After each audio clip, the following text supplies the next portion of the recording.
Hello, everyone, and namaskar. So, today's podcast is a continuation of the book titled Anandamurti, the Jamalpur Years. And this is a reading of the 11th chapter titled A Philosophy Takes Shape. From the inanimate to the animate goes the process of evolution. Consider a piece of stone, for instance. It has neither the power of action nor the sensation of mind. What is the reason? It is because hitherto there has been no manifestation of mind in the stone at all. Consider the trees and plants that are more animate than the stone. There is activity in them. They grow, draw vital juice from the earth, maintain their species by creating seeds in their own bodies, and enjoy and suffer pleasure and pain when taken care of or hurt. We see in them the manifestation of consciousness, for mind has awakened in them. Thus, progressing on the path of mental development, we see in humanity its greatest manifestation.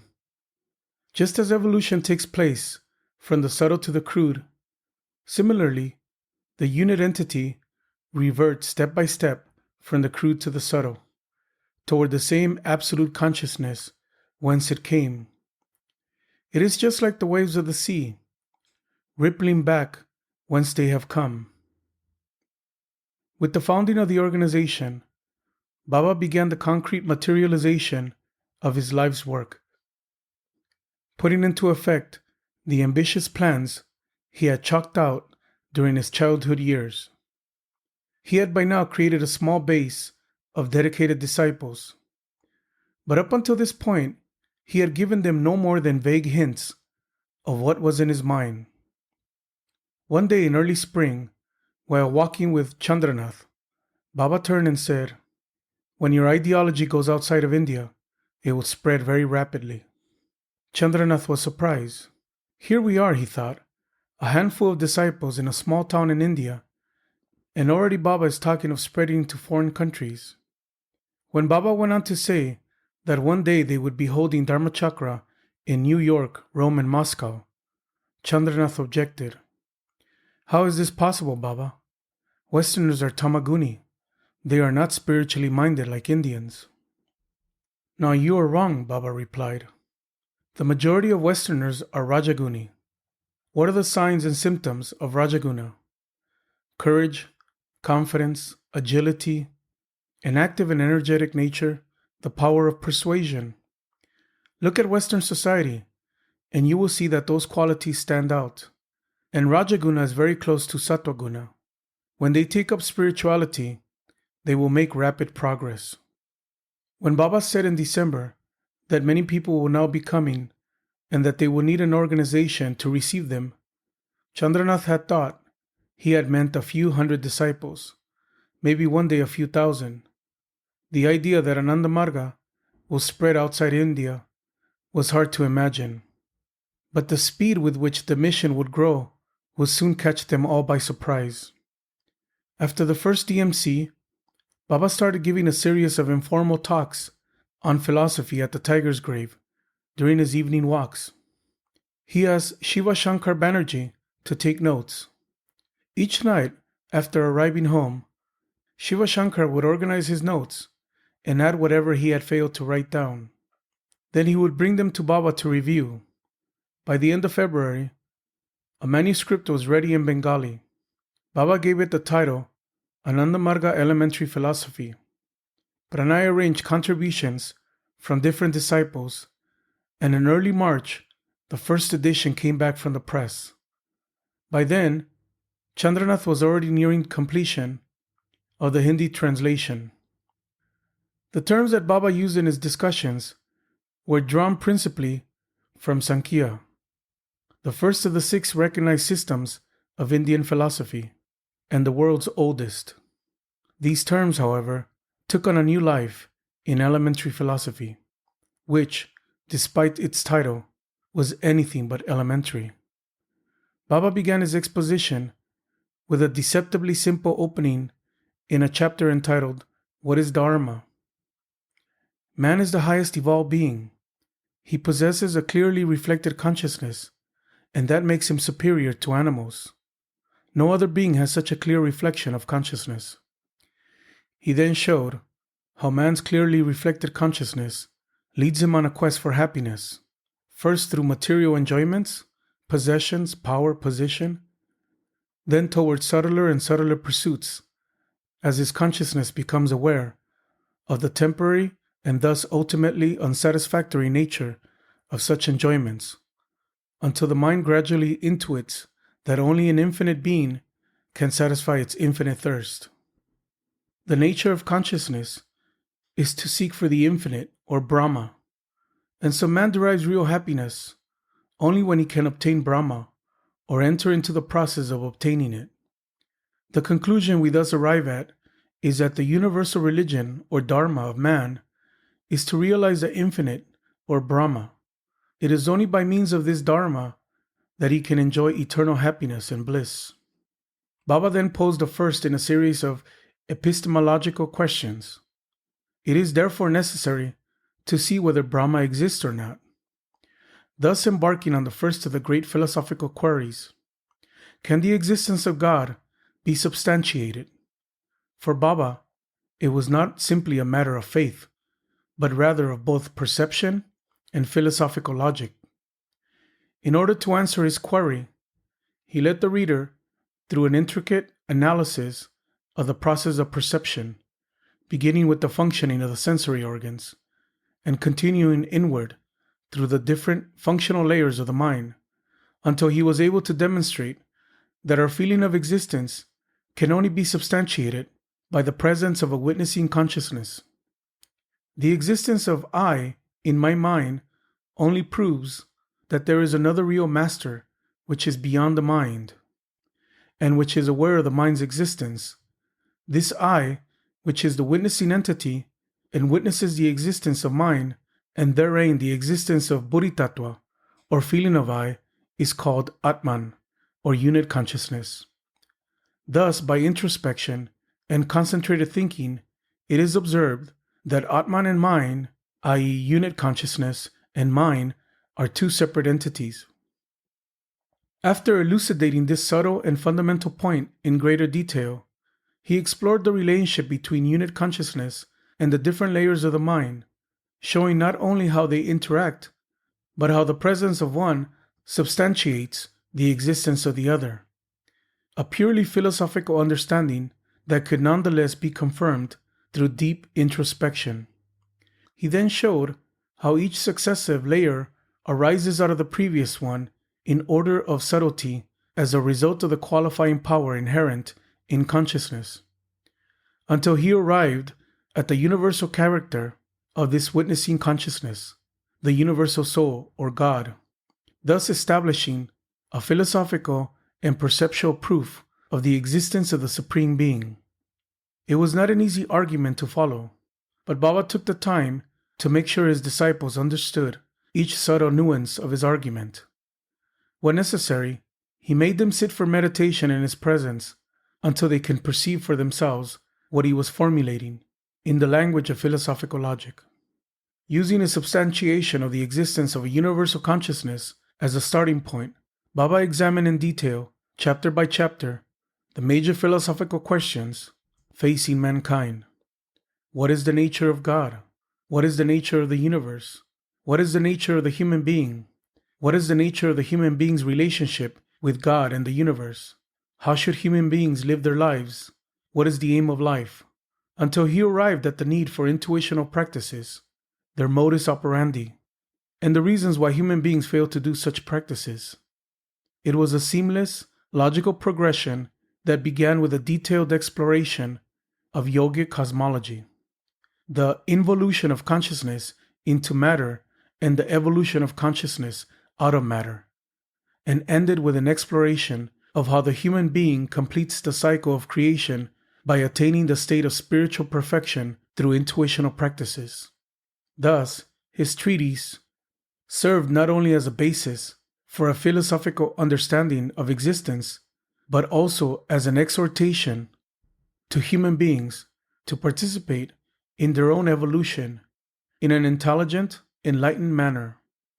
Baba also took advantage of the opportunity to point out the drawbacks of certain religious credences and practices that were not consonant with a rational scientific understanding of spiritual endeavor, such as ritual sacrifice, neutralizing the influence of the stars, different forms of ritualistic prayer and worship, and so on. In regards to the form of prayer, most common in traditional religion, he stated, asking for favors from God is only pointing out to the sole giver his mistakes in the distribution of his favors. One who performs actions shall also bear the consequences, and blaming God for it, as his partiality, is not going to save one from bearing those consequences. A hand plunged in fire will surely get burnt. No amount of praying is going to save it. In God's creation, there is no flaw, only because all things, small or big, follow their own nature, dharma. Otherwise, there will have been disorder at every step. Though Ananda Marga was only a few months old, Baba's candidness about the shortcomings of traditional religion and his rational analysis of certain superstitions and dogmas prevailing in society would soon generate opposition to Ananda Marga in orthodox religious circles, an opposition that would later spread to the government when Baba began to propound his social philosophy. Ram Avatar Sharma, owner of the Navajivan Press and editor of a local magazine, expressed his opinion of Ananda Marga in an editorial. Ananda Marga is the child of a poisonous snake. If it is not killed now, in the future Ananda Marga will swallow the entire world. Baba devoted the last chapter of elementary philosophy to the various fears and misconceptions that keep people from taking up spiritual meditation. In answer to those who believed that it was necessary to renounce worldly life in order to achieve illumination, Baba pointed out that avoiding worldly life deprived a person of the opportunity to do social service, which he considered an essential part of the spiritual path. He coined the phrase in Sanskrit to serve as the motto of the new organization. Atma Moksha Artam Jagat Hita Yacha, self-realization and service to the creation. He told his disciples unequivocally that a spiritual aspirant could not have one without the other. It was the first time that a prominent Indian spiritual teacher had ever declared that selfless service was an essential prerequisite for achieving spiritual illumination. In a subsequent DMC, Baba gave a long discourse on the different types of service, in which he explored this teaching in greater detail. The principal cause for the bondage of the fruits of action is ego. But while you perform an action, while imposing the idea of Narayana on the person served, there can be no possibility of any ego or yearning for fame growing in your mind. Then you will realize that it's through the grace of Narayana that you have the opportunity of serving Narayana. Our hands and feet are not ours, they are His.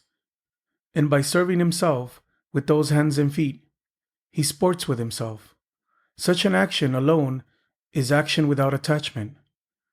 Through this alone can a person attain salvation from the bondage of karma. You must feel that the person served is Brahma. The person served are His finite manifestation. Never even by mistake take the object of service to be a man or a living being. By working with feelings of Brahma, you will gradually be able to perceive Brahma in everything. Early in 1955, the disciples opened their first service project, a food co-op in Jamalpur, that lasted a couple of years before their lack of expertise rendered it inviable. Soon after the co-op opened, Margis from Bhagalpur opened a free medical clinic. They called it Ava Seva Sadan, in honor of Baba's mother. Shortly thereafter, they opened a second Ava Seva Sadan in Jamalpur. They also began a program for feeding the poor in Jamalpur and Bhagalpur called Narayana Seva that was soon replicated in other cities as well. As the number of disciples increased, so did the number of service projects. Despite an acute lack of funds, and as the years went by, Baba would gradually place increasing pressure on the disciples to expand the scope of their service activities. Shortly after elementary philosophy returned from the printers, Baba asked Pranay to begin taking dictation for a second book, Ananda Marga Charya Charya, the do's and don'ts of Ananda Marga. While elementary philosophy was designed to serve as an introductory text to the spiritual philosophy of Ananda Marga, Charya Charya would serve as its social code. 2,000 years earlier, the sage Manu had written the Manu Samhita, a set of rules and practices that would thereafter serve as the Hindu social code. The Manu Samhita included everything from the daily observances of Hindus to the wedding ceremony. It was through the Manu Samhita that the caste system became solidified, cementing itself in Hindu life as social law. Ananda Marga Charya Charya also contained the daily observances for Ananda Margis, such as twice daily meditation and the various other yogic practices, as well as a list of prescriptions and proscriptions for spiritual aspirants in the different arenas of life. The new book included a compendium of social ceremonies, such as the Ananda Marga wedding ceremony, funeral rites, baby naming ceremony, housewarming and tree planting ceremonies, a list of Ananda Marga festivals, and so on. It also contained a detailed outline of the organizational structure from local and district boards and secretaries to their global counterparts, as well as an economic policy and a system of punishment for social transgressions. Though most of the disciples were well aware that by accepting Baba's teachings, they were parting ways with their Hindu upbringing, few of them had suspected how deep the breach would become. With the publication of Charya Charya, Baba served notice that Ananda Marga was not only a spiritual philosophy and a system of spiritual practice, it was also a social spiritual movement capable of governing itself and regulating all aspects of its social life. Charya Charya gave a structural framework to the growing sense among the disciples that they were now engaged in the work of building a spiritual community. In keeping with Baba's philosophy, the work would have to include all aspects of human life, from professional and family responsibilities to the effort to attain the supreme. Ananda Marga was barely a few months old, but already Baba was making his long-term intentions clear. The creation of a movement that would one day encompass the globe and be capable of meeting all human needs, from the mundane to the spiritual. Thank you.